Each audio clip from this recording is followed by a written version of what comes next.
नमस्कार दोस्तों और प्यारे बच्चों, स्वागत है आपका ब्रिजमोहन मैथ्स में। दोस्तों, बेसिक मैथ्स में हम फ्रैक्शंस के कंसेप्ट को सीख रहे हैं। पिछले वीडियोस में हमने कंपैरिजन ऑफ फ्रैक्शंस के बारे में देखा। आज के इस वीडियो में भी हम कंपैरिजन ऑफ फ्रैक्शंस से जुड़े कुछ प्रश्नों को देखते हैं।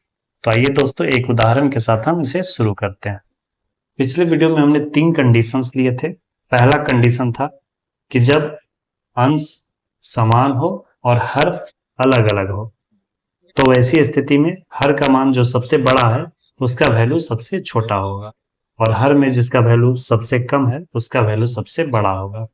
इसके विपरीत एक दूसरा कंडीशन था कि यदि अंश अलग अलग हो और हर समान हो, तब वैसी स्थिति में अंश का मान देखेंगे। अंश के मान में जो सबसे छोटा होगा उसका वैल्यू सबसे छोटा, और अंश के मान में जो वैल्यू बड़ा होगा उस भिन्न का वैल्यू सबसे बड़ा होगा।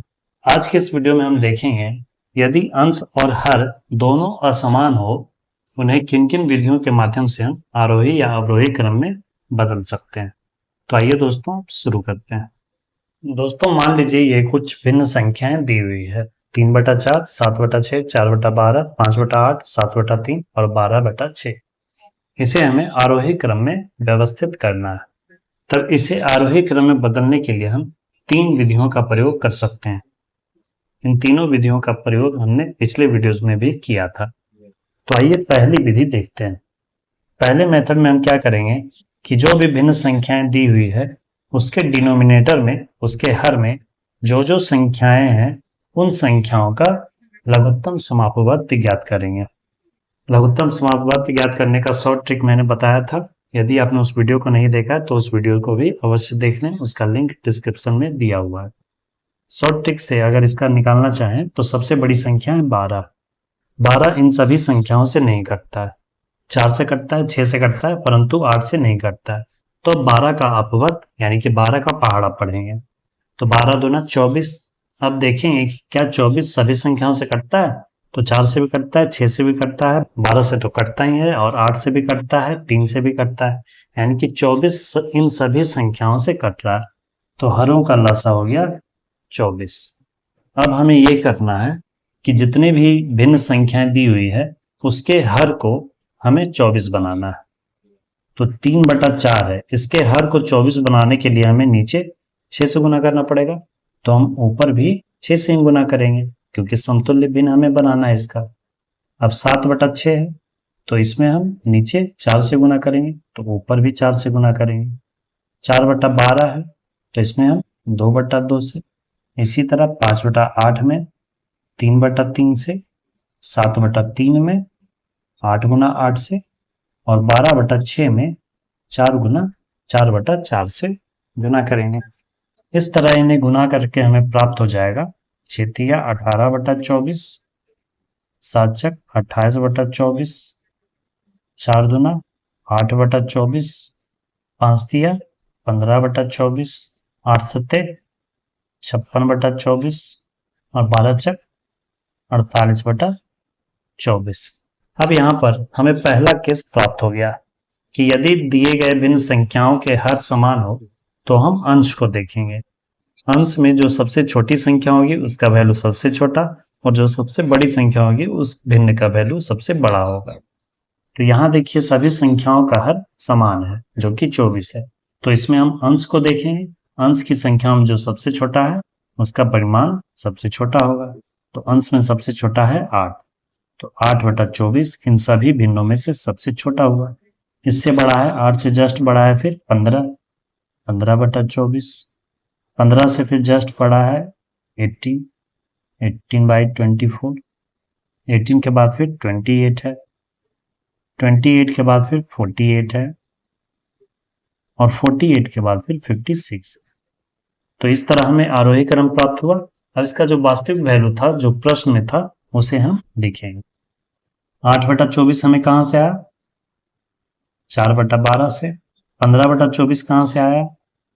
5/8 से। 18/24 कहां से मिला? 3/4 से। 28/24 कहां से मिला? 7/6 से। 48/24 कहां से मिला? 12/6 से।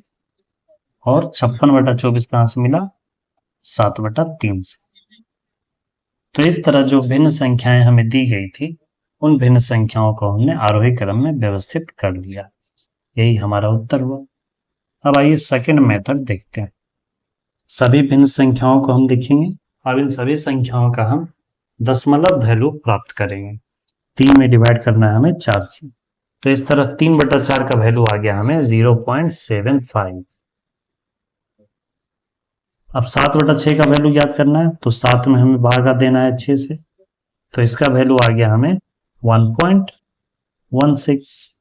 अब हम 4 में 12 से डिवाइड करके देखेंगे, तो 4/12 का वैल्यू आया 0.33। अब 5 में 8 से डिवाइड करेंगे, तो 5/8 का वैल्यू आया 0.625। अब 7/3 में हम डिवाइड करेंगे, तो 7/3 का वैल्यू आ गया 2.33। और 12/6, 12 में 6 से डिवाइड करेंगे तो आएगा 2। तो इस तरह सभी भिन्न संख्याओं को हमने दशमलव संख्या में बदल लिया। अब दशमलव संख्या में बदलने के बाद हम आसानी से देख सकते हैं कि कौन सी संख्या सबसे छोटी है और कौन सी संख्या सबसे बड़ी है।